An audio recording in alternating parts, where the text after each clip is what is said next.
మీకు ఒకటి చూపిస్తాను చూడండి. ఇప్పుడు నేను ఆస్ట్రేలియాలో ఉన్నాను, సిడ్నీలోని. సో మీరు ఆస్ట్రేలియాకి వస్తే చాలా మటుకు ఇంటి ముందు ఇలాంటివి కనిపిస్తాయి మీకు. ఇవేంటంటే ఎవరన్నా ఇల్లు వెకేట్ చేసేటప్పుడు కానీ, లేకపోతే వాళ్ళకి వద్దనుకున్నా సరే, ఇలా ఇంటి ముందు గార్డెన్, ఇంకా చిన్న పీస్ ఉంటుంది గార్డెన్ లాగా, అక్కడ వదిలేస్తారనమాట. ఇందులో అప్పుడప్పుడు బ్రాండ్ న్యూ ఐటమ్స్ ఉంటుంటాయి. ఈ బెడ్ ఫ్రేమ్ తీసుకుంటే ఆల్మోస్ట్ న్యూ. ఈ సోఫా మీరు సర్ఫేస్ పాడవుతుంది అనుకోవచ్చు, కానీ ఆ బెడ్ ఫ్రేమ్ మాత్రం మీరు డెఫినెట్లీ యూజ్ చేసుకోవచ్చు.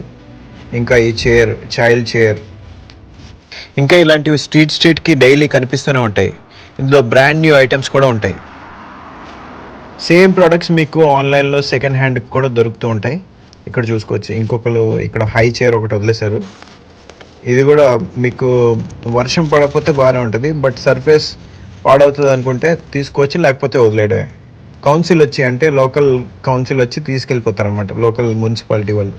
ఇంకొకటి, ఇక్కడ ప్రతి ఇంటికి రెడ్, ఎల్లో, ఇంకా గ్రీన్ బిన్స్ ఇస్తారనమాట.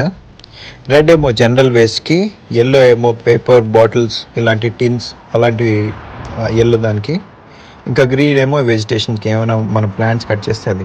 ఇక్కడ మీరు చూసుకోవచ్చు ఆల్మోస్ట్ అందరూ ఇండియన్సే, కానీ ఇండియాకి ఇక్కడికి మీరు డిఫరెన్స్ చూడండి. ఈ స్ట్రీట్స్ అన్నీ, ఏరియా మొత్తం సబర్బ్స్ అన్నీ ఇండియన్స్ ఎక్కువ మంది ఉంటారు, కానీ ఇండియాకి ఇక్కడికి కొంచెం డిఫరెన్స్ ఉంటుంది.